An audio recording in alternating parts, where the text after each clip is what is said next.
আজকে যাদের মায়ায়, যাদের প্রেমে পড়ে, যাদের মহাব্বতে পড়ে, যাদের ভালোবাসায়, যাদের টানে আমি আল্লাহকে ভুলে রইলাম, তুমি যেদিন মারা যাইবা ওই দিন তারা তোমাকে ভুলে যাবে। একবারও কি চিন্তা করছো? এই যে এখন যদি আমার মারা মরণ হয়, দুনিয়ার সঙ্গে এই যে সম্পর্ক ছিন্ন হয়ে গেল, আর জীবনে কারো সঙ্গে সম্পর্কের জোড়া লাগবে না। আজিমউদ্দিন প্রধান মারা গেছে, যেদিন মারা গেল ওই যে সম্পর্ক ছিন্ন হয়ে গেল, কিয়ামত পর্যন্ত আর সম্পর্কের জোড়া লাগবে না। ওরে আল্লাহর গোলাম, তোমার মা বাবাও যাদের মারা গেছে, সন্তান ভাই বোন বন্ধু মারা গেছে, স্ত্রী স্বামী মারা গেল, এই যে সম্পর্কের জোড়া শেষ হয়ে গেল, ছিন্ন হয়ে গেল, সারা জীবনেও আর সম্পর্ক স্থাপন হবে না। ওরে মুসলমান ইমানদার, আমিও মারা যাব, আপনিও মারা যাবেন। যারা দুনিয়ার থেকে বিদায় নিয়ে চলে গেলেন তারাও আপনার দিকে তাকিয়ে আছেন। আমিও বিদায় নিলে আমার আওলাদ ফরজনদের দিকে তাকিয়ে থাকব। কোন দিন মারা যাব, ওই কবরটা কেমন হবে, আজরাইল কেমন হবে, এই চিন্তা, এই ভয় অন্তরের মধ্যে ঢুকান। আসলে এই ভয় অন্তরের মধ্যে নাই। কবরে কেমন হবে, কবরে তো যাওয়া লাগবে, কবরে তো যাওয়া লাগবে। ওই কবরে কেমনে থাকবো, অন্ধকার জায়গা, কোনো সাথী নাই, বাতি নাই, একবারও অন্তরের মধ্যে সেই চিন্তা ঢুকাই নাই। ওরে আল্লাহর গোলাম, মাঝে মাঝে কবরের মোরাকাবা করবেন, মৌতের মোরাকাবা করবেন। আজকে বাড়িতে যাইয়া বালিশের সঙ্গে মাথাটা লাগায়া সবাই যখন ঘুমায়া যায়, চারিদিক নীরব নিস্তব্ধ, আলোগুলো বন্ধ হয়ে গেল, পশু পাখিও নীরব হয়ে গেল।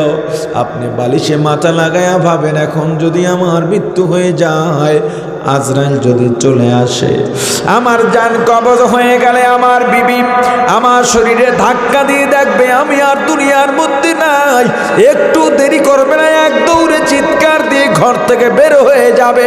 যেই বিবির সঙ্গে রাতে একই বিছানায় সারাটা জীবন কাটিয়ে দিলাম, ওই বিবি আমার কাছে একটা ঘন্টাও থাকবে না। আমার সন্তানগুলো বের হয়ে যাবে, আমার মা বাবাও কাঁদবেন। যদিও সবাই কান্নাকাটি করবেন, কেউ আবদার করবে না আমাকে 10টা দিন দুনিয়াতে রাখার জন্যে, যদিও কান্নাকাটি করবেন, সঙ্গে সঙ্গে আমাকে বিদায় দেওয়ার জন্যেও তাড়াহুড়া করবেন। একদল যাবে বাঁশ কাটার জন্যে, একদল কবর খনন করার জন্যে, একদল যাবে মসজিদে খাটি আনার জন্যে, একদল যাবে কাপড় আনার জন্যে, একদল গোসল করার জন্যে আমাদের ব্যবস্থা করবে, একদল জানাজার জন্য এলাম দিতে থাকবে। জানাজা পড়াইয়া মুর্দার কাঠে চড়াইয়া 4 জন কাঁধে নিয়ে যখন কবরের দিকে রওনা দেবে, আমার সন্তানগুলো পেছনে পেছনে বড় করুণ কণ্ঠে আব্বু আব্বু বলে ডাকতে থাকবে। আমি ডাকের জবাব দিতে পারবো না। আমার বিবি ঘরের ফ্লোরের মধ্যে গড়াগড়ি খাবে আর কান্নাকাটি করবে। আমার মা বাড়ির দরজায় গিয়ে গাছের আড়ালে দাঁড়িয়ে ফুপায়া ফুপায়া কাঁদবেন আর আমার দিকে তাকিয়ে থাকবেন। না না, কোনো কাজ হবে না। আমাকে কবরের মধ্যে রেখে কোথায় ব্যাট্রেসে বড়লোক, কোথায় তোষক, কোথায় জাজিম, কোথায় কম্বল, কোথায় শিমুল তুলার বালিশ, কোথায় কুল বালিশ, কম দামি দিনখানা সাদা কাপড় রে আল্লাহর গোলাম।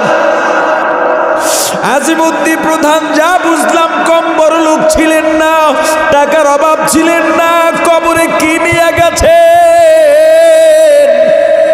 ওরে আল্লাহর গোলাম, কিচ্ছু নাই, কিচ্ছু নাই। ডানে মাটি বামে মাটি, মাটির বিছানায় শোয়াইয়া বাঁশের চালি দিয়া কলা পাতা বিছাইয়া সবাই নির্দয়ের মতো মাটি দেবে। আমার কথা ভাববে না, ভাববে না, ভাববে না। তখন আমি একা হয়ে যাব, আল্লাহ ছাড়া আমার আর কেউ থাকবে না। ওরে আল্লাহর গোলাম, ওই আল্লাহ ছাড়া আপনার কেউ নাই। যেই আল্লাহ আমাকে এত নেয়ামত দান করলেন, ওই আল্লাহর সঙ্গে নাফরমানি করো না। এতটুকু চিন্তা করার পর যদি দেখো অন্তরটা একটু তখন আর ঘুমাইও না, জেগে যাও, সুন্দরভাবে একটু অজু বানাও, যায় নামাজটা বিছায়া দাও, 2 রাকাত 4 রাকাত নামাজ আদায় করো, এরপরে তেলাওয়াত করো, একটু জিকির করে 2খানা হাত আল্লাহর দিকে বাড়ায়া দাও। তোমার যা বলার আল্লাহকে বলো, গুনার জন্য অনুতপ্ত হয়ে তওবা করো, চোখের পানি ছেড়ে কাঁদো আল্লাহর কাছে। গুনার জন্য অনুতপ্ত হয়ে কান্নার মধ্যে কোনো লজ্জা নাই, লজ্জা নাই, লজ্জা নাই। এগুলো আমরা ভুলে গিয়েছি। আমি এখন মারা যেতে পারি, এই মুহূর্তে মারা যেতে পারি। কার জন্য কামাই করেন? কি ভাবেন?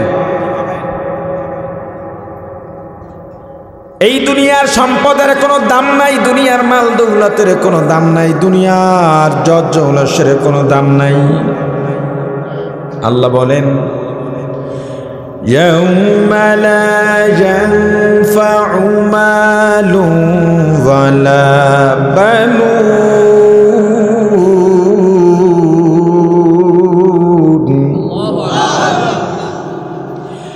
ইল্লা মান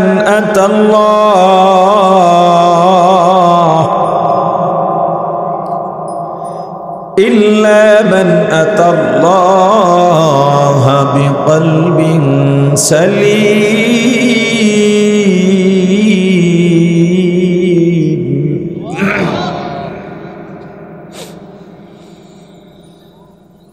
ইয়াউমা লা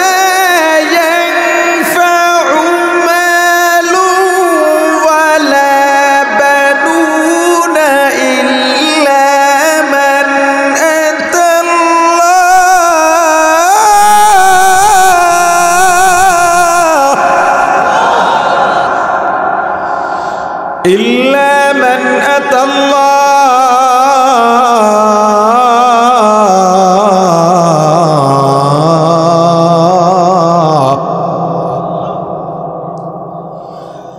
إلا من أتى الله بقلب سليم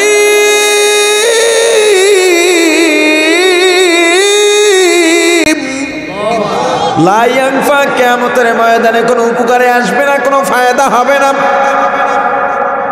মালুন মাল, দৌলত, সম্পদ, টাকা পয়সার কোনো দাম কিয়ামতে নাই। টাকা পয়সা কিয়ামতে তোমার কোনো উপকারে আসবে না। কে বলছেন? আওয়াজ দিয়া বলেন, কে বলছেন? ওয়ালা বানুন, সন্তান সন্ততি, নেতা নেত্রী, প্রতিপত্তি, যশ খ্যাতি, বংশমর্যাদা, আধিপত্য, পদ পদবি কিয়ামতের ময়দানে কোনো কাজে লাগবে না। ও মুসলমান ইমানদার আল্লাহর গোলাম, কিয়ামত তো বহুত দূরের কথা। দুনিয়ায় সম্পদ তোমার কতটুকু কাজে লাগে? সন্তান সন্ততি, মা বাবা, দুনিয়ায় বা তোমার কতটুকু কাজে লাগে? গত কয়েকদিন আগে কি খবর দেখো নাই? ব্যাংকার বাবার 2টা বাড়ি, নরসিংদী একটা, ঢাকায় একটা। ব্যাংকের মধ্যে 1 কোটি টাকা জমা। বেচারা মারা গেলেন, একদিন পর্যন্ত বাড়ির নিচতলায় পড়ে আছে। সন্তানগুলো বাবাকে দাফন কাফন করবে, সেই উদ্যোগ নাই। বাবা একা পড়ে আছে মৃতদেহটা। এলাকার কিছু মানবিক যুবকরা, যেই মানুষটার ব্যাংকে 1 কোটি টাকা, 2টা বাড়ি ঢাকাতে, নরসিংদীতে, ওই মানুষটার লাশ যাতে পচে না যায় ঠিক রাখার জন্য ফ্রিজিং অ্যাম্বুলেন্স ভাড়া করার জন্য চাঁদা তুলতে হয়েছে। কি উপকারে আসে তোমার টাকা? পরকাল তো বহুত দূর, এই দুনিয়ায় তোমার কাজে লাগে কবে? পরকাল তো বহুত দূর। পরকালে যাব, ওই হিসাব তো অনেক দূরের। এই দুনিয়ায় তোমার টাকা পয়সা কতটুকু কাজে লাগে? তুমি কোটি কোটি কোটি কোটি টাকার মালিক, আলিশান বাড়ি করেছ, তোমার জুতার দাম অনেক, তোমার দামি দামি ব্র্যান্ডের গাড়ি, তোমার মোবাইলটার দাম 5 লক্ষ টাকা। তবে তুমি আমাকে বলো, তোমার নিজের জন্য কয় টাকা তুমি কাজে লাগাইতে পারো? আগামীকাল 3 বেলা তোমার কয় টাকা বিল হবে, বছরে কয়বার তুমি নতুন জামা বানাও, কয়বার জুতা পাল্টাও, তুমি তো কোটি কোটি টাকার মালিক। তোমার নিজের জন্যে এত যে মাথার ঘাম পায়ে ফেলে গায়ের রক্ত পানি বেনিয়ে না খেয়ে না ঘুমিয়ে রাতকে রাত মনে করো নাই, দিনকে দিন মনে করো নাই, জীবনের ঝুঁকি নিয়ে কত কামাই করলা, পারলে আমাকে বলো এত কামাইয়ের তোমার নিজের জন্যে কয় টাকা কাজে লেগেছে? হলো কি হবে এই টাকা পয়সা দিয়ে? দুনিয়ায় সন্তান তোমার কোন কাজে লাগে? যাদের সন্তানগুলো সংসার করে ফেলেছে ওই বৃদ্ধ মা বাবা ইমাম সাহেবের রুমে গিয়ে ইমাম সাহেবের পাশে বসে গোপনে গোপনে চোখের পানি ছেড়ে কাঁদেন আর বলেন, হুজুর কত কষ্ট করে সন্তানকে লেখাপড়া করাইলাম, ঈদের দিন নিজে কিছু নতুন বানাই নাই, পুরান জামাটা ইস্ত্রি করে ঈদের নামাজ আদায় করেছি, কিন্তু সন্তানের জন্য নতুন জামা কাপড় জুতা কিনে দিয়েছি, আজকে সন্তান আমার খোঁজ খবর রাখে না, জুমার বয়ানে মা বাবার খেদমত নিয়ে একটু বয়ান করবেন। কি কাজে লাগলো? যদি তোমার মায়ের সঙ্গে তোমার তর্ক হয়, তোমার মায়ের বিরুদ্ধে তোমার কথা চলে যায়, তোমার মাও তোমার পক্ষে থাকে না, তোমার বাবার স্বার্থে যদি লাগে তোমার বাবাও তোমার পক্ষে থাকে না, তোমার ভাইয়ের বিরুদ্ধে যদি তোমার কথা চলে যায় তোমার ভাইও তোমার পক্ষে থাকে না, মামলাও দিতে চায়। দুনিয়াতেই তো কেউ কাজে লাগলো না। কয়েকদিন আগে কি দেখো নাই একজন নায়কের শ্বশুর যেই পিস্তল কিনেছে নিজেকে আত্মরক্ষার জন্যে, মানুষ তাকে খুন করতে হয় নাই, নিজের পিস্তল দিয়ে নিজেই দুনিয়ার থেকে বিদায় নিয়ে গেছে। টাকা পয়সার তো অভাব নাই, সন্তানও আছে, বিবিও আছে, সব যেন থেকেও নাই, দুনিয়ায় এত কিছু থাকার পরেও কাজে লাগে না, এজন্য দুনিয়ার থেকে বিদায় নিচ্ছে। যদি ভেতরে দিন থাকতো কোনোদিন আত্মহত্যা করতে পারতো না, কারণ মনে করেছে আমার এত কষ্ট, এই কষ্ট নিবারণের জন্য আত্মহত্যা করেছে। অথচ যদি দিন থাকতো তাহলে বুঝতো আত্মহত্যা করা তো ওইটার থেকেও বড় বেশি যন্ত্রণা থেকে বাঁচার জন্য যেই কাজ করি, ওই কাজ করার পরে যদি যন্ত্রণা বাড়ে তাহলে যন্ত্রণার জন্য ওই কাজ কেউ করে? মুসলমান ইমানদার, আল্লাহ এত সুন্দর করে আপনাকে আমাকে বানাইলেন, কেন ভুলে গেলাম?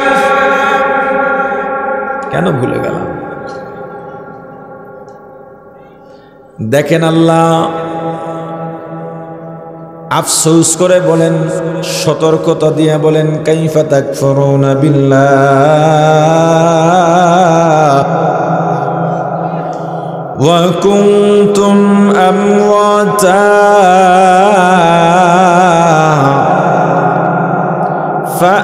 ফাআহইয়াকুম সুম্মা যুমীতুকুম সুম্মা يحييكم ثم يميتكم ثم يحييكم ثم إليه ترجعون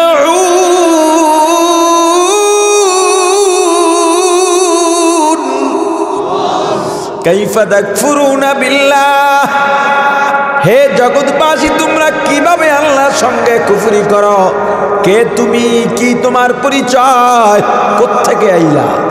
আজকে তুমি যে আল্লাহর সঙ্গে কুফরি করো, কাইফা তাকফুরুনা বিল্লাহ, অথচ ওয়া কুনতুম আমওয়াতা, তোমরা মৃত ছিলে, তোমাদের কোনো নাম নিশানা ছিল না, তোমার এমন অবয়বের একটা সন্তান মানুষ দুনিয়ার মধ্যে আসবে তোমার মা বাবাও জানতো না, কেউ জানতো না। আমি আল্লাহ ফাআহইয়াকুম, অতবার তোমাকে রূপ দিলাম, জীবন দিলাম, অস্তিত্বহীন থেকে সুন্দর একটা অস্তিত্ব দান করলাম, একটা রূপ দিলাম। এত সুন্দর রূপ আল্লাহ পৃথিবীর কাউকে দান করেন নাই। আল্লাহ 4টা কসম খান,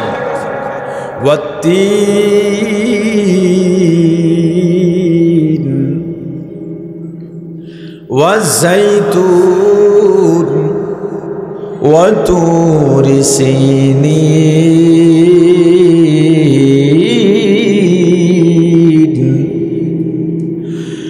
وهذا البلد الأمين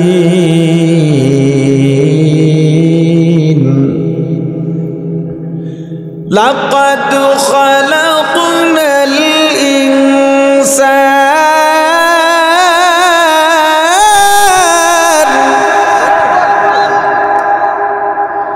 لقد خلقنا الإنسان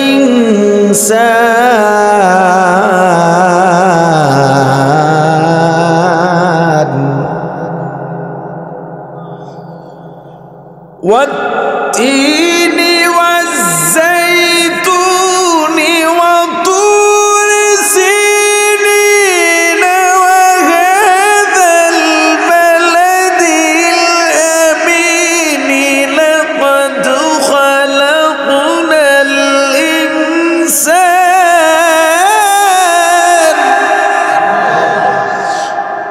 لقد خلقنا الإنسان في أحسن تقويم আল্লাহ চারটা কসম খেয়ে বলেন লাকাদ খালাকনাল ইনসানা ফি আহসানি তাকওয়িম আমি আল্লাহ দুনিয়াতে যত সৃষ্টি করেছি সবচেয়ে মানুষকে অবকাঠামোগত দিক থেকে চেহারার দিক থেকে সূরতের দিক থেকে সবচেয়ে সুন্দর করে বানাইছি এত সুন্দর করে আমি আল্লাহ পৃথিবীর আর কাউকে বানাই নাই শুধু কি সুন্দর ওয়ালাকাদ কাররামনা বানি আদম আমি আল্লাহ বনি আদমকে সম্মানী করে বানাইছি বাঘ মানুষকে ভয় পায় সিংহ মানুষকে ভয় পায় সাপ মানুষকে ভয় পায় এত বড় শক্তিশালী একটা হাতি 10-12 বছরের বালক হাতির পিঠের উপরে বসে পায়ের বৃদ্ধাঙ্গুলি দিয়া কানের গোড়ায় খোঁচা দেয় ওই পায়ের বৃদ্ধাঙ্গুলির ইশারায় হাতিটা উঠে বসে দৌড়ায় দাঁড়ায় শক্তির কারণে নয় মানুষের সম্মানের কারণে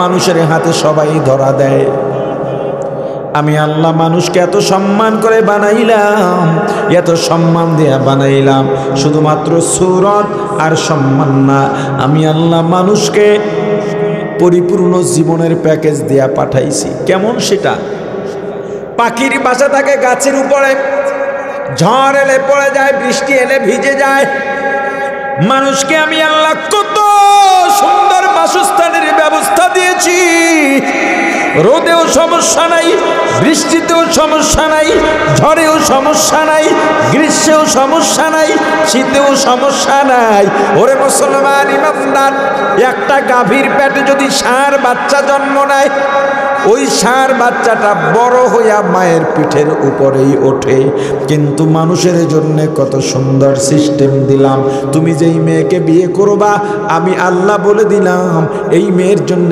সারা পৃথিবীর সব পুরুষ হারাম আমি আল্লাহ মানুষের জবানে ভাষা দিয়েছি আল্লামাহুল বায়ান এত সুন্দর ভাষা এত সুন্দর অনুভূতি প্রকাশের ভাষা হাজার হাজার ভাষা দান করেছি আমরা পেয়েছি বাংলা ভাষা কোন ভাষা বাংলা ভাষা আমাদের দেশে যারা 2 টাকার ফুডানি বাড়ে ইংলিশ মারে কথা বলে না বাংলায় 2 লাইন লিখতে বললে লিখতে পারে না বাংলায় 10 মিনিট শুদ্ধ করে কথা বলতে পারে না এটা শুধু উনি সরকার দলীয় নেতা ওনার দলের এমপি মন্ত্রীরাও পারে না দেখেন টিভির সামনে ফটর ফটর ইংলিশ মারে এখন 21শে ফেব্রুয়ারি আমাদের ফেব্রুয়ারি মাস ভাষা আন্দোলন ভাষা যেই মাসে আমরা ভাষা স্বাধীনতা অর্জন করেছি 21শে ফেব্রুয়ারি কেন হবে বাংলা ভাষার দিবসের নাম দিয়েছি 21শে ফেব্রুয়ারি গোড়ায় গলত কথা কয় না হওয়া দরকার ছিল কি 8ই ফাল্গুন কি হওয়া দরকার ছিল আটি ফাল্গুন। মাতৃভাষায় শুদ্ধ কথা বলতে পারা এটা ভালো কাজ না খারাপ কাজ? এখন ইংলিশ মিডিয়াম স্কুলের ভর্তি ফিও বেশি, মাসিক খরচও বেশি। যত ভাষা আসে শেখেন, সব ভাষা শেখেন, মাতৃভাষাটাকে শুদ্ধ করে শেখেন। আর মুসলিম হিসেবে আরবিটাকে শুদ্ধ করে শিখতে হবে। কেন? কোরআন পড়া লাগবে না? কথা বলে না? এরপরে আরো যত ভাষা আছে, ইংরেজি শিখবেন, শেখেন। ফার্সি শিখবেন, শেখেন। উর্দু শিখবেন, শেখেন। হিন্দি শিখবেন, শেখেন। তুর্কি ভাষা শিখবেন, শেখেন। মালয় ভাষা শিখবেন, শেখেন, সমস্যা নেই। চিটাঙ্গা ভাষা শিখবেন, শিখেন। কিন্তু তার আগে বাংলা, এরপরে কথা বলে না। বাংলা তো আর শেখা লাগে না, মায়ের থেকেই পাইছি। এই বাংলা যখন কথা বলতে শিখবো, এরপরে আরবি ধরবো। আরবি কেন? কোরআনের জন্যে, আমার ধর্মের জন্যে, আমার দ্বীনের অস্তিত্বের জন্যে। বাংলা কেন? আমার দেশের মানুষ বাংলা, বাঙালি, বাংলায় তারা বোঝে, এজন্যে। ঠিক না? এই ভাষা কার দান? জোরে বলেন। আমাদের একটা বিশ্বব্যাপী অর্জন মাতৃভাষা দিবস। এটা আমাদের জাতীয় নয়, এটা আন্তর্জাতিক, এটা বিশ্বব্যাপী। এই ভাষা, ভাষার জন্য কোনো জাতি জীবন দিতে পারে, এটা বাংলাদেশের ভাষা শহীদরা, ভাষা আন্দোলনে অংশগ্রহণকারীরা দেখিয়ে দিয়েছে যে কোনো জাতি ভাষাকে কতটা ভালোবাসে। যেই জাতি ভাষার জন্য জীবন দিলেন, সেই জাতির মুখে শুদ্ধ বাংলা ভাষা নাই কেন? ইংরেজিতে কেন কথা বলবে? ইংরেজি শিখছেন, শিখেন। যখন ইংরেজরা আসবে বা আপনি ইংরেজি দেশে যাবেন, তখন বলবেন আমি ইংরেজিতে কথা বলতে পারি না, চাইলেই শিখতে পারি, কারণ যারা বলে তা বুঝি। ইমিগ্রেশনে যখন যাই, এক দুইটা প্রশ্ন করে এটা উত্তরও দিতে পারি, সেখানে বাজাইয়া দিই, ভুলুক আর শুদ্ধ, ওরা বুঝলি হইল। কথা বলে না। ওরা যখন এই দেশে এসে বাংলা শিখে, তখন বাংলা কেমনে কয় দেখেন না। আমরা বুঝা নিলেই তো হয়। ওরা তো বাংলাটা তো শুদ্ধ করে শেখে নাই, বাংলার পেছনে মেহনত করে নাই, ওরা তো আরবির পেছনে মেহনত করে না। আমরা এত মেহনত করে ওদেরটা শিখলাম, আমাদেরটা শিখবে কে? আল্লাহ ভাষা দিয়েছেন অনুভূতি প্রকাশ করার জন্যে। বান্দা এত সুন্দর অনুভূতি দিয়েছি, ঘন্টার পর ঘন্টা, দিনের পর দিন, সপ্তাহের পর সপ্তাহ, মাসের পর মাস, বছরের পর বছর, যুগের পর যুগ কথা বলতেছ, কিন্তু তোমার অনুভূতি প্রকাশ শেষই হয় না। কিন্তু কোন পশুকে আমি আল্লাহ অনুভূতি প্রকাশ করার জন্য ভাষা দান করি নাই। দুইটা গরুকে কোনোদিন দেখছেন একসঙ্গে দাঁড়াইয়া ঘন্টার পর ঘন্টা কথা বলতেছে? দুইটা পাখিকে এত সুন্দর আল্লাহ এত সুন্দর করে বানাইলেন, বান্দা ভুলে গেলি। আল্লাহ ফিরিস্তাকে বললেন, ফিরিস্তা ওই তিনজনের কাছে যাও, স্মরণ আছে না? ওই তিনজনের কাছে যাও, ওদেরকে আমি আল্লাহ এত নেয়ামত দিলাম, আমাদের অবস্থাটা কি একটুটা যাচাই করে আসো, পরীক্ষা করে এসো। কুষ্ঠরোগীর কাছে গেছে,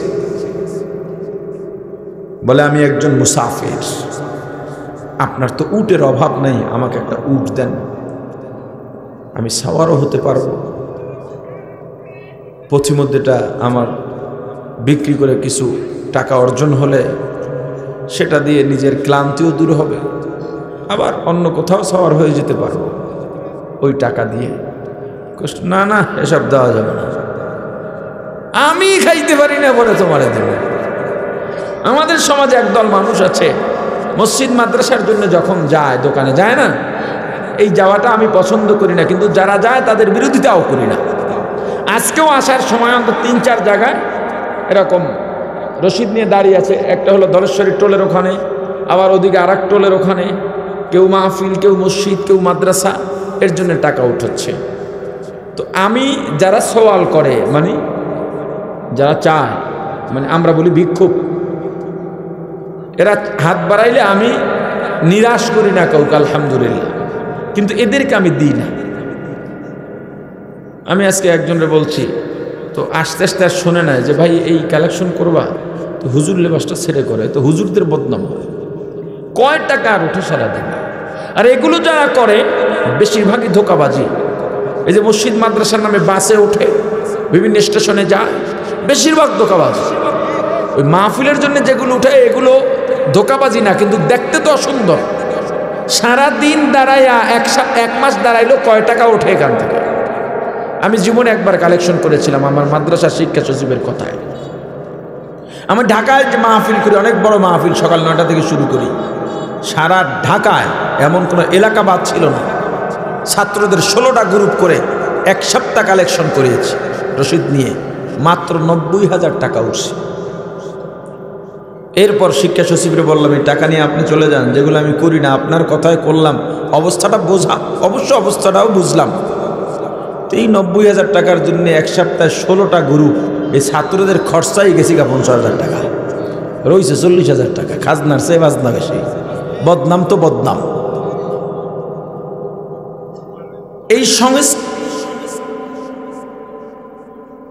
এই সংস্কৃতিটা আমাদের থেকে যাওয়া দরকার। কিন্তু আপনাদের কাজ আছে, কেন মসজিদওয়ালা রাস্তায় গেল? আপনার এলাকার একটা মসজিদ আপনারা সবাই মিলে চালাইতে পারেন না? আল্লাহর উপরে এতটুকু তাওয়াক্কুল নাই? এক সময় ঢাকায় এসে দিনের পর দিন না খেয়ে রয়েছি, এখন না খেয়ে থাকি না, আলহামদুলিল্লাহ। ওই আল্লাহ কি নাই? আপনি খেতে পারেননি, আপনার ছেলে এখন কোটিপতি, এমন নজির কি নাই? আপনার তো কিছুই নাই, ছেলেটা কোটিপতি হলো কিভাবে? ওই আল্লাহর উপর থেকে বিশ্বাস কেন হারালেন? বরং উচিত আমাদের উদ্যোগে মাদ্রাসা কমিটি ছাত্র শিক্ষকের দিকে না তাকিয়ে থেকে, মসজিদ কমিটির দিকে না তাকিয়ে থেকে কি প্রয়োজন আছে নিজেরা বসে মিটিং করে সেটা নিজেরা নিজেদের মধ্যে কালেকশন করে সেখানে পৌঁছে দেওয়া, এটা দায়িত্ব ছিল। আল্লাহ বোঝার তৌফিক দান করেন। এরপরও কিছু কিছু দোকানদার বলবে, এ হুজুর আর জ্বালা দিয়েন না তো, এই দিতে দিতে আপনাদেরকে শেষ। এই যারা বলে দিতে দিতে শেষ, খবর নিয়ে দেখেন সারা জীবন মিলে 5,000 টাকাও দান করে নেয়। যে লোক দান করে সে এভাবে বলে না। এরপরে গেলে হুজুরকে বসায় রাখে, আধা ঘন্টা টেহা দেয়, 10টা ভাব লয় 50,000 টেহার।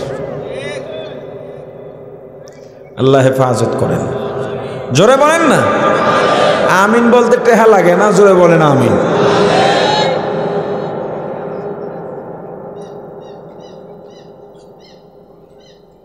সাত বছর মাদ্রাসা চালিয়েছি, উদ্বুদ্ধ করার জন্য বলছি। কোন বাপের বেটা বলতে পারবে না কারো কাছে রসিদ বই নিয়ে গিয়েছি। এই মাহফিলের টাকা দিয়ে যা আপনারা দেন ওই মাদ্রাসা চালিয়েছি। বলে টাকার বান্ডিল পায় দিতে ঠেকে। মিয়া রাস্তায় পড়ে পেয়েছেন, টাকা পকেটে গিয়েছে, মালিককে পৌঁছে দিত তো আপনার কলিজা কাঁপে। দিয়ে দেখেন না হাতের টাকাটা, হাতের টাকা আসার পরে ছেড়ে দেখেন না কত বড় কলিজা আছে। আছে অনেকের, কারো কাছে যাইনি। এখন মাদ্রাসাটা বন্ধ, বিল্ডিং ছেড়েছি করোনায়, আর একটা বিল্ডিং নেব, আর বিল্ডিং পাচ্ছি না, আজও পর্যন্ত খুঁজতেছি। কিতাবাদি সব কিছু দিন দিন নষ্ট হচ্ছে। কত মানুষকে আল্লাহ কত সম্পদ দিছে, আমি মানুষের কাছে গিয়ে বলতে পারি না, বড় লোকের কাছে যে ভাই একটু ব্যবস্থা করেন, নিজের আত্মমর্যাদায় লাগে। শুধু আল্লাহর কাছে দোয়া করি, আল্লাহ যদি একজন লোক এরকম দিতেন, কত সম্পদ, মরে গেলে সব পড়ে থাকবে। একটু জায়গা দিলে মাদ্রাসাটা আবার দাঁড় করে দেন। আল্লাহ যেন তৌফিক দান করেন। আর জাকির ভাইকে বলবো, আল্লাহ যশ জৌলস সম্মান খ্যাতি সম্পদ দিয়েছেন, মসজিদ মাদ্রাসায় হাত দেন।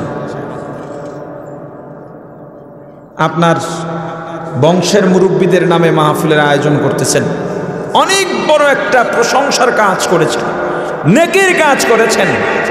তারা আরো খুশি হবে। আপনি মসজিদ মাদ্রাসার একটা ব্যবস্থা করেন, হাত দেন, হয়ে যাবে ইনশাআল্লাহ। এই এলাকার সমস্ত ওলামায়ে কেরাম আপনার পেছনে থাকবে, সাথে থাকবে, সামনে থাকবে, ডানে থাকবে, বামে থাকবে, সহযোগিতা করবে ইনশাআল্লাহ। এই পৃথিবীতে একমাত্র ওলামায়ে কেরাম আছেন যারা দিনের কথা শুনলে নিঃস্বার্থে তার পেছনে দৌড়ান, কোনো টাকা পয়সার চিন্তা করেন না। একজন ইমামের বেতন কত দেওয়া হয় আপনি ভাবতে পারেন? এটা একজন মাদ্রাসার শিক্ষককে কত বেতন দেওয়া হয়? কয়েকদিন আগে একটা গল্প শুনেছি, মসজিদ কমিটির সভাপতি বলতেছে, হুজুর আপনাকে নিয়োগ দিলাম 5,000 টাকা বেতন। হুজুর খুশি হয়ে গেছে, রাজি হয়ে গেছে। সেক্রেটারি বলে ছুটি নিলে 3 দিন আগে জানাইতে হবে, 2 মাসে 1 দিন ছুটি পাবেন। খুশি। কেশিয়ার এসে বলতেছেন ছুটি নেওয়ার আগে আমাকে জানাতেই হবে, বাড়িতে গিয়ে আমাকে ফোন দিতে হবে। সব ঠিক আছে। এরপরে জুমার বয়ানে সবাই, নতুন হুজুর আসছে, সভাপতি তার ছেলের নাম, সেক্রেটারি, কেশিয়ার সবার ছেলের নাম দিছে, লেখাপড়া করে তারা যেন একটা ভালো চাকরি পায়। ইমাম সাহেব দোয়া শেষে, নামাজ শেষে দোয়ায় হাত উঠেছে, আল্লাহ, সভাপতি, সেক্রেটারি, কেশিয়ারের ছেলের জন্য দোয়া চেয়েছেন চাকরির জন্য, আল্লাহ তাদেরকে বিশাল এক চাকরি দিয়ে দেন, আমার মতো উচ্চ বেতনে। সাথে সাথে 3 জন দাঁড়ায় গেছে, হুজুর দোয়া বন্ধ করেন। এটা কেমন কথা? কেন? 5,000 টাকা দিয়ে কিছু হয় নাকি? আমার ছেলের বিড়ি খাওয়ার টাকাও তো হবে না। আমার যে 5,000 টাকা দিলেন, আমার কেমনে চলে? বিবেক খাটান। এরপর ইমাম অভিযোগ করে না, হুজুর অভিযোগ করে না, স্কুলের শিক্ষক আপনার ছেলেকে পড়ায়, এই ছেলেটাকেই আবার আলাদা টাকা দিয়ে ওই শিক্ষকের কাছে আপনার প্রাইভেট পড়াতে হচ্ছে। প্রাইভেট না পড়ালে আপনার ছেলে পরীক্ষায় পাশ করছে না কেন? প্রাইভেট পড়ালেই পাশ করছে কেন? প্রাইভেটে পড়া বোঝানো হয়, ক্লাসে বোঝানো হয় না ইচ্ছা করে, কারণ বুঝালে প্রাইভেট পড়াবেন না। একই শিক্ষক বেতন নিয়ে ক্লাসেও পড়ায়, আবার প্রাইভেট পড়ায় বেতন নেয়, যে কোনো একটা না জায়েজ, যে কোনো একটা বেতন তার জন্য জায়েজ নেই। তার বোঝাবার ক্ষমতা আছে, এজন্যই আমি তাকে টাকা দিই বেতন, আমার সন্তানকে পড়াবে। সে বুঝাইল না, প্রাইভেটে বুঝাইয়া আবার টাকা নিল, ওই ক্লাসের টাকাটা তার জন্য জায়েজ নেই। মাদ্রাসার শিক্ষক কয় টাকা বেতন দেন, সকাল থেকে রাত পর্যন্ত একটা সন্তানের পেছনে নিজের ছেলের মতো শ্রম দেন, মানুষ গড়ার জন্য বাড়তি টাকা নেন না, বরং বেতনটাও বাকি টাকা দেন। ইমামের বেতন বাড়ান, শিক্ষকের বেতন বাড়ান, এরপরেও ওলামায়ে কেরাম আপনাদের সঙ্গে থাকবে। আপনারা দ্বীনের খিদমতে যে এগিয়ে আসবেন, দায়িত্ব নিয়ে বললাম, ওলামা বরং বেতনটাও প্রতিনিধি হয়ে বললাম, তারা আপনাদের সঙ্গে জান প্রাণ দিয়ে থাকবে ইনশাআল্লাহ। আল্লাহ কবুল করেন, জোরে বলেন। কুষ্ঠরোগী বলে কিছু বলবো?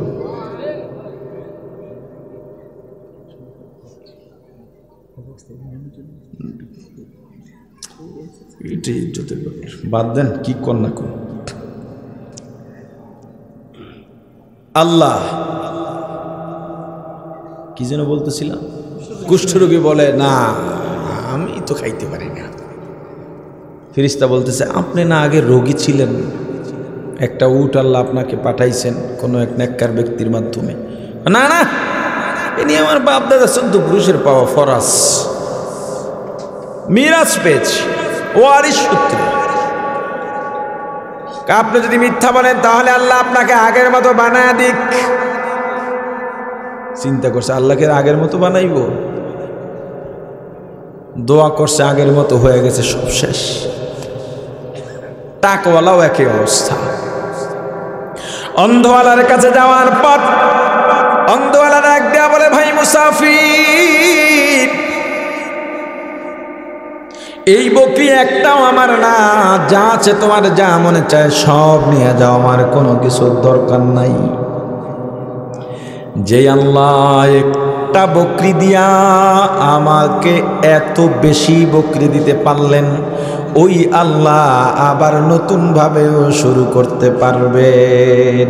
আউলিয়ারা কারে উকবা ইখতিয়ার, জাহেলারা কারে দুনিয়া ইখতিয়ার, আশিকারা মিল্লাত মাযহাব জুদাস্ত, আশিকারা মিল্লাত মাযহাব খুদাস্ত। ফেরেশতা ডাক দিয়ে বলে আল্লাহর গোলাম আমার কিচ্ছু লাগবে না, আল্লাহই আমাকে পাঠাইছেন পরীক্ষা করার জন্যে। আল্লাহ এত নিয়ামত দান করলেন রে বান্দা। আল্লাহ বলেন ওরে বান্দা দুনিয়ার যা কিছু আছে সব বানাইছি বান্দার জন্যে, সব নিয়ামত বান্দার জন্যে, কিন্তু বান্দা শুধুমাত্র তোমাকে বানাইছি আমি আল্লাহর গোলামি করার জন্যে। এত নিয়ামত যেহেতু দিলাম, নিয়ামতের শুকরিয়া আদায় কর বান্দা। অকৃতজ্ঞের জন্য কিয়ামতের ময়দান বড় ভয়াবহ অবস্থা হবে। আল্লাহ বলেন, বান্দা আমি আল্লাহর ধরা বড় শক্ত ধরা, আমি আল্লাহর আযাব গজব বড় কঠিন। গভীর রাতে তোমার বাড়ি মেহমান আসছে, নতুন জামাই আসছে। নতুন জামাই এলে মুরগি খাওয়ান দরকার, বকরি জব দেওয়া দরকার। অধিক রাত দোকানগুলো বন্ধ হয়ে গেছে, বকরিও নাই, একটা মাত্র মুরগি আছে, বাচ্চাওয়ালা মুরগি। ইজ্জত রক্ষার জন্য ছোট ছোট বাচ্চা রেখে মুরগিটা জব দিয়ে দিলাম। মজা করে খেয়ে দে, আয়েশ করে আরাম করে গল্প করতেছ। সকালবেলা যখন মুরগির বাচ্চার ঘরটা ছেড়ে দিলা, দরজা খুলে দিলা, বাচ্চাগুলো দৌড়ায় একদল ডান দিকে যায় আর একদল বাম দিকে যায়, টেউ টেউ করে মাকে খুঁজে বেড়ায়। আমি আল্লাহ বললাম, ওরে বান্দা খা খা খা, তবু আমি আল্লাহর নিয়ামতের শুকরিয়া আদায় কর। বান্দারে গরুটা দিয়া হাল চাষ করলি, গরুকে কোরমা পোলাও ধান চাউলের ভাগ দিলি না। গরুটা যেখানে প্রসাব পায়খানা করে সেখানেই ঘুমায়, মশারিও নাই। শীতের দিনে ল্যাপ তোষক কম্বল জাজিম ম্যাট্রেস নাই, মশায় কামড়ায়, ল্যাস পিটায় আর ঘুমায়। ওরে বান্দা, গাভী থেকে বাছুরটাও দূরে রাখছো। বাছুরটা দুগ্ধ পোষ্য, যত বাছুর আছে বাচ্চা আছে সবার রাতে ক্ষুধা লাগে। বাছুরটা রাতে উঠে ডাকে, মাগো আমার ক্ষুধা লাগছে, খাবার দাও। গাভীটা ডাক দিয়া বলে, বাছুর একটু অপেক্ষা কর, বনিয়াদম দুধ নেওয়ার পরে যা থাকবে খাবি। ওরে বান্দা, সকালবেলা গরুটাকে বাইরে নামিয়ে বাছুরটাকে ছেড়ে দিছ। বাছুরটা দৌড়াইতে দৌড়াইতে লাফাইতে লাফাইতে মায়ের ওলানের বোটায় গিয়া যখন মুখ লাগাইল, দুধ টান দেবে এমন সময় মুখটা টান দিয়া বোটার থেকে সরাই আর এক বোটায় লাগাইছো। ওই বোটায় আশা নিয়ে বড় তাড়াহুড়ো করে বাছুর দুধে টান দিতে চায়, আবার ওটার থেকেও মুখ সরাইয়া নাও। এভাবে কয়েকবার করার পরে বাছুরটারে দুধ খাইতে দিলি না। ওই বাছুরটা নিয়ে খুঁটির সঙ্গে বেঁধে গরুটাকে ভালোভাবে দহন করে দুধ সব নামায় নিলি। বান্দারের পর বাছুরটা ছেড়ে দিলি। বাছুরটা বড় আশা করে গিয়া মায়ের ওলানের বুটার মধ্যে মুখ লাগাইয়া দুধ টানে চুষুনি দেয়, কিন্তু দুধ বের হয় না। এত চেষ্টা করে দুধ নাই। দেখবেন বাছুরটা জোরে জোরে মায়ের ওলানের মধ্যে গুতা মারে দুধ বের করার জন্য। যখন দুধ পায় না, ওই বাছুরটা মায়ের ওলান থেকে ফিরে মায়ের দেখবেন মায়ের মুখের সঙ্গে মুখটা ঘষে। সাহেবে হাইওয়াতুল হাইওয়ান লেখেন, ওই সময় বাছুরটা মায়ের কাছে নালিশ দেয়, ও মা, রাতে ক্ষুধা লাগছে, দুধ দিল না। এখন এসে আমি দুধ পান করব, কত আশা নিয়ে এলাম, আমার আর দুধ পাইলাম না, আমার পেটে বড় ক্ষুধা। ওই সময় দেখবেন গাভীটা বাছুরটার কপালে চাটে, গালে চাটে, পিঠে চাটে। সাহেবে হাইওয়াতুল হাইওয়ান লেখেন, ওই গাভীটা বাছুরটাকে সান্ত্বনা দিয়া বলে, ওরে বাছুর,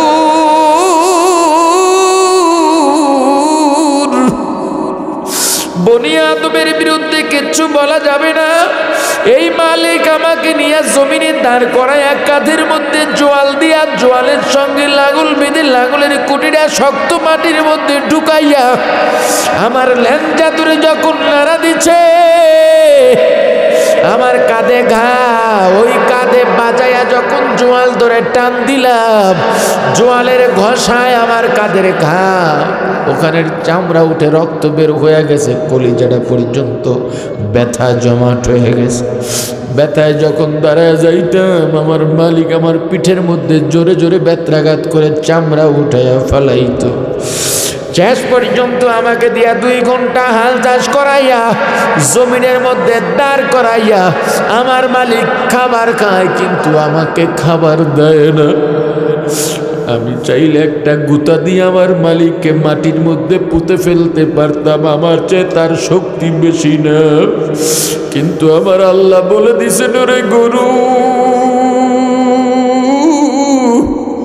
বনি আদম সবচেয়ে সম্মানী করে আমি আল্লাহ বানাইছি, ওদের অনুগত থাকবি, ওদের সাথে বেয়াদবি করবি না। ওরে বান্দা, বাছুরটাকে বেঁধে দুধ পান করলি, দুধ নিয়ে গেলি, আমি আল্লাহ তবু বেজার না, আমি আল্লাহর নেয়ামতের শুকরিয়া আদায় কর। বান্দারে তোকে এত আদর করলাম, এত ভালোবাসলাম, তোর নাম নিশানা ছিল না, আমি আল্লাহ এরপরে সুন্দর একটা রূপ দিলাম।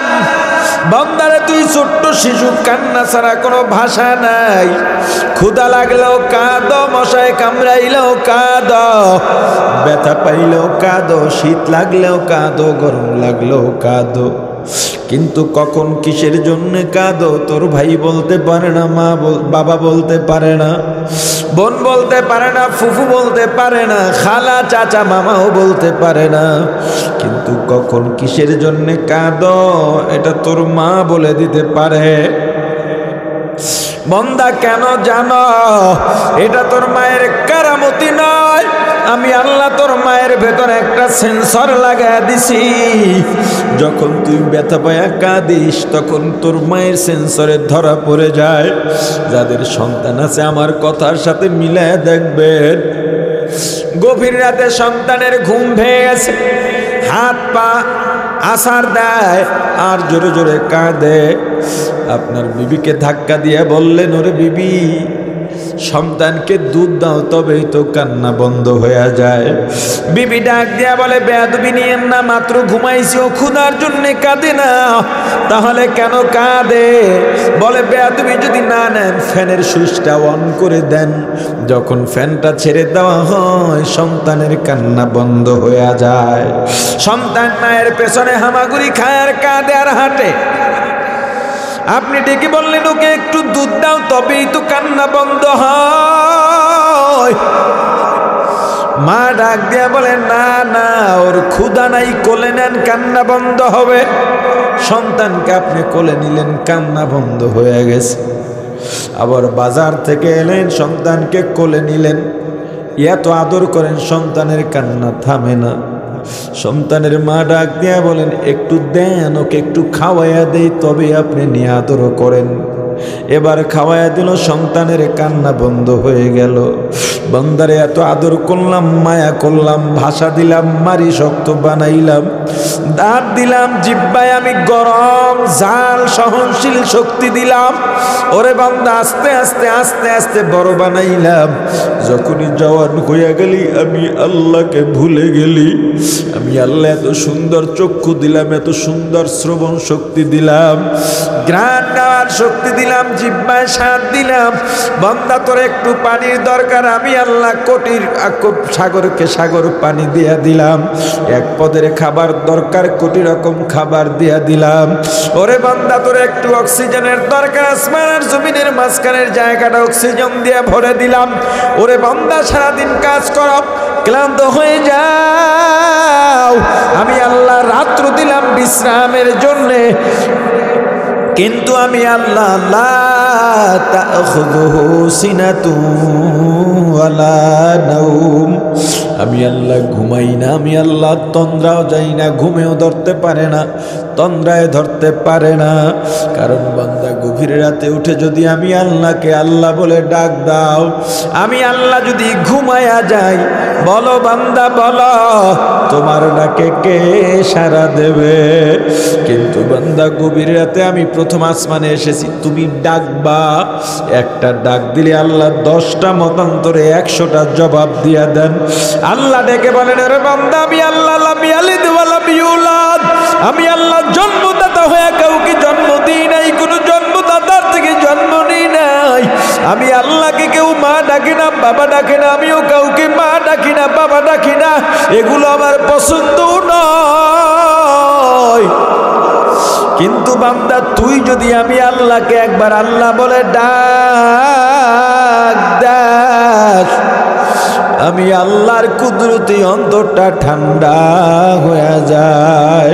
সে ডাকেন আর বলেন, বান্দা আয় আয়, তোর কি লাগবে আমি আল্লাহকে বল, তোর মনে কত দুঃখ আমি আল্লাহকে বল, তোর মনে কত কষ্ট আমি আল্লাহকে বল। দুনিয়ার কেউ তোর দুঃখ দূর করতে পারবে না, তোর কষ্ট দূর করতে পারবে না বান্দা। কিন্তু আমি আল্লাহ তোকে ডাকলাম, তাহাজ্জুদে পাইলাম না, ফজরে ডাকছি পাই নাই, জোহরে ডাকছি পাই নাই, আসর মাগরিব এশায় ডাকছি পাই নাই, বান্দারে ওয়াজের মাহফিলে ডাকছি পাই নাই, তেলাওয়াতে জিকিরে রমজানের সারিতে ডাকছি পাই নাই। ওরে বান্দা, কিয়ামতের ময়দানে আমি আল্লাহকে ডাকবি তখনও পাবি না। আজকে যাদের মায়ায়, যাদের প্রেমে পড়ে, যাদের মহাব্বতে পড়ে, যাদের ভালোবাসায়, যাদের টানে আমি আল্লাহকে ভুলে রইলা, তুমি যেদিন মারা যাইবা ওই দিন তারা তোমাকে ভুলে যাবে। একবারও কি চিন্তা করছো এই যে এখন যদি আমার মারা মরণ হয়, দুনিয়ার সঙ্গে এই যে সম্পর্ক ছিন্ন হয়ে গেল, আর জীবনে কারো সঙ্গে সম্পর্কের জোড়া লাগবে না। আজিমউদ্দিন প্রধান মারা গেছে, যেদিন মারা গেল ওই যে সম্পর্ক ছিন্ন হয়ে গেল, কিয়ামত পর্যন্ত আর সম্পর্কের জোড়া লাগবে না। ওরে আল্লাহর গোলাম, তোমার মা বাবাও যাদের মারা গেছে, সন্তান ভাই বোন বন্ধু মারা গেছে, স্ত্রী স্বামী মারা গেল, এই যে সম্পর্কের জোড়া শেষ হয়ে গেল, ছিন্ন হয়ে গেল, সারা জীবনেও আর সম্পর্ক স্থাপন হবে না। ওরে মুসলমান ইমানদার, আমিও মারা যাব, আপনিও মারা যাবেন। যারা দুনিয়ার থেকে বিদায় নিয়ে চলে গেলেন তারাও আপনার দিকে তাকিয়ে আছেন, আমিও বিদায় নিলে আমার আওলাদ ফরজনদের দিকে তাকিয়ে থাকব। কোন দিন মারা যাব, ওই কবরটা কেমন হবে, আজরাইল কেমন হবে, এই চিন্তা, এই ভয় অন্তরের মধ্যে ঢুকান। আসলে এই ভয় অন্তরের মধ্যে নাই। কবরে কেমন হবে, কবরে তো যাওয়া লাগবে, কবরে তো যাওয়া লাগবে। ওই কবরে কেমনে থাকবো, অন্ধকার জায়গা, কোনো সাথী নাই, বাদী নাই, একবারও অন্তরের মধ্যে সেই চিন্তা ঢুকাই নাই। ওরে আল্লাহর গোলাম, মাঝে মাঝে কবরের মোরাকাবা করবেন, মৌতের মোরাকাবা করবেন। আজকে বাড়িতে যাইয়া বালিশের সঙ্গে মাথাটা লাগায়া সবাই যখন ঘুমায়া যায়, চারিদিক নীরব নিস্তব্ধ, আলোগুলো বন্ধ হয়ে গেল, পশু পাখিও নীরব হয়ে গেল, আপনি বালিশে মাথা লাগায়া ভাবেন, এখন যদি আমার মৃত্যু হয়ে যায়, আজরাইল যদি চলে আসে, আমার জান কবজ হয়ে গেলে আমার বিবি আমার শরীরে ধাক্কা দিয়ে দেখবে আমি আর দুনিয়ার মধ্যে নাই, একটু দেরি করবে না, এক দৌড়ে চিৎকার দিয়ে ঘর থেকে বের হয়ে যাবে। যেই বিবির সঙ্গে রাতে একই বিছানায় সারাটা জীবন কাটিয়ে দিলাম, ওই বিবি আমার কাছে একটা ঘন্টাও থাকবে না। আমার সন্তানগুলো বের হয়ে যাবে, আমার মা বাবাও কাঁদবেন। যদিও সবাই কান্নাকাটি করবেন, কেউ আবদার করবে না আমাকে 10টা দিন দুনিয়াতে রাখার জন্যে, যদিও কান্নাকাটি করবেন, সঙ্গে সঙ্গে আমাকে বিদায় দেওয়ার জন্যেও তাড়াহুড়া করবেন। একদল যাবে বাঁশ কাটার জন্যে, একদল কবর খনন করার জন্যে, একদল যাবে মসজিদে খাটি আনার জন্যে, একদল যাবে কাপড় আনার জন্যে, একদল গোসল করার জন্যে আমাদের ব্যবস্থা করবে, একদল জানাজার জন্য এলাম দিতে থাকবে। জানাজা পড়াইয়া মুর্দার কাঠে চড়াইয়া 4 জন কাঁধে নিয়ে যখন কবরের দিকে রওনা দেবে, আমার সন্তানগুলো পেছনে পেছনে বড় করুণ কণ্ঠে আব্বু আব্বু বলে ডাকতে থাকবে। আমি ডাকের জবাব দিতে পারবো না। আমার বিবি ঘরের ফ্লোরের মধ্যে গড়াগড়ি খাবে আর কান্নাকাটি করবে। আমার মা বাড়ির দরজায় গিয়ে গাছের আড়ালে দাঁড়িয়ে ফুপায়া ফুপায়া কাঁদবেন আর আমার দিকে তাকিয়ে থাকবে। না না, কোনো কাজ হবে না। আমাকে কবরের মধ্যে রেখে কোথায় ব্যাট্রেসে বড়লোক, কোথায় তোষক, কোথায় জাজিম, কোথায় কম্বল, কোথায় শিমুল তুলার বালিশ, কোথায় কুল বালিশ, কম দামি দিনখানা সাদা কাপড় রে আল্লাহর গোলাম। আজিমউদ্দিন হাজি প্রধান যা বুঝলাম কম বড় লোক ছিলেন না, টাকার অভাব ছিলেন না। কবরে কি নিয়ে গেছে? ওরে আল্লাহর গোলাম, কিচ্ছু নাই, কিচ্ছু নাই। ডানে মাটি বামে মাটি, মাটির বিছানায় শোয়াইয়া বাঁশের চালি দিয়া কলা পাতা বিছাইয়া সবাই নির্দয়ের মতো মাটি দিবে। আমার কথা ভাববে না, ভাববে না, ভাববে না। তখন আমি একা হয়ে যাব, আল্লাহ ছাড়া আমার আর কেউ থাকবে না। ওরে আল্লাহর গোলাম, ওই আল্লাহ ছাড়া আপনার কেউ নাই।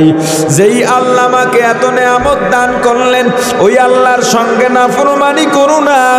এতটুকু চিন্তা করার পর যদি দেখো অন্তরটা একটু নরম হয়, তখন আর ঘুমাইও না, জেগে যাও, সুন্দরভাবে একটু অজু বানাও, যায় নামাজটা বিছায়া দাও, 2 রাকাত 4 রাকাত নামাজ আদায় করো, এরপরে তেলাওয়াত করো, একটু জিকির করে 2খানা হাত আল্লাহর দিকে বাড়ায়া দাও। তোমার যা বলার আল্লাহকে বলো, গুনার জন্য অনুতপ্ত হয়ে তওবা করো, চোখের পানি ছেড়ে কাঁদো। আল্লাহর কাছে গুনার জন্য অনুতপ্ত হয়ে কান্নার মধ্যে কোনো লজ্জা নাই, লজ্জা নাই, লজ্জা নাই। আল্লাহ আমাদেরকে মাফ করে দেন, বলেন আমিন।